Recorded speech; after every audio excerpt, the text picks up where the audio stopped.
great because it describes that this higher mind, it actually has a role. It has a really important role in our choices that we make in our daily lives. So our inner teacher's job is to separate what's false from what's true. So our inner teacher, I like to think of this as, do you all remember Willy Wonka and the Chocolate Factory, the golden geese? And the golden geese lay these beautiful golden eggs and they roll down onto the scale, and the scale says it's either a good egg or a bad egg. I like to think about our inner teacher being the one. We're laying these golden eggs all the time. They can be our thoughts, they can be our beliefs. We're constantly dropping these eggs. And our inner teacher's job is to say, I'm going to look for the truth in this, and I'm going to just look past whatever is false, and I'm just going to preserve the love that is in everything that we're making and only see that which is true. So our goal in being course students is to become basically willing to hand over our perceptions, which are usually faulty, to our inner teacher, to have our inner teacher be the one to choose for love for us, to choose forgiveness for us, to choose for peace for us.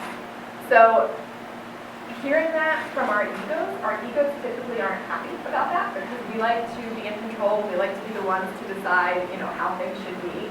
This is a different sort of approach here in that it's a recognition that, you know what, I know nothing, but there's something in me that does. And as I learn how to trust that other voice in me, I learn that that's where all power comes from. I learn that that's where my peace comes from. And it's only, again, through experiences of experiencing the peace that can come through choosing for our inner teacher that reinforces our belief that there is something greater there. And I'm sitting here in front of you today as a living, breathing example. If you would have told me 10 years ago that I'd be speaking to a group of people today, I would have said, yeah, right. Because I had such bad public speaking anxiety that I would literally be trembling like this. It was terrifying for me. So that's just one aspect of the anxiety, but I don't have the panic attack anymore. I don't have the mega anxiety issues that I did because my own trust in my inner teacher has become that much stronger. The name of this book that I've been talking about is A Course in Miracles. What is a miracle? We tend to think of miracles as like, poof, something shows up that wasn't there before, but this is a little bit different. A miracle is defined as a shift in perception. And A Course in Miracles is teaching that everything that's out there is coming from in here. So as we shift our perceptions in here, that's where we start to see differences that show up in our world. They might be just differences that are internal, again, like a renewed sense of inner peace, or situations themselves might change. I have so many different examples of working this process, and I'll share one with you right now. I have a very good friend, I'll call her Annie. And Annie is also a Course in Miracles student, so we're talking about this all the time. She works this process of handing things over to her inner teacher and being willing to receive the miracle instead.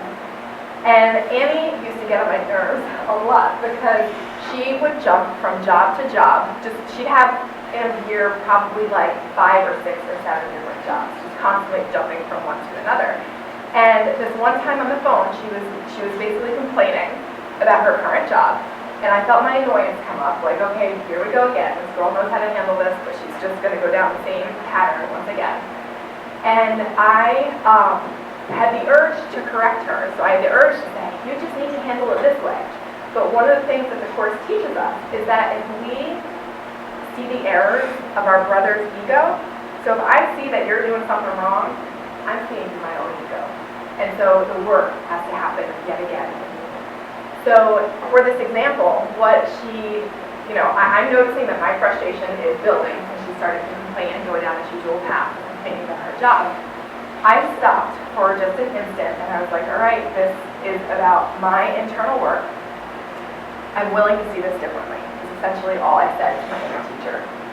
And wouldn't you know, not even a minute later, she said, Corinne. Because also the pattern too is that she'd call me to try to get me to tell her what to do, and that wasn't a good pattern to begin.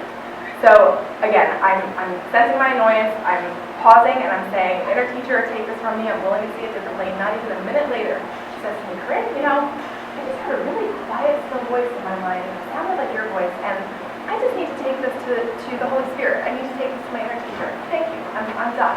And I was like, holy cow, there is a perfect example of doing this inner work and seeing that somebody else can receive that miracle because I accepted that miracle for myself as well.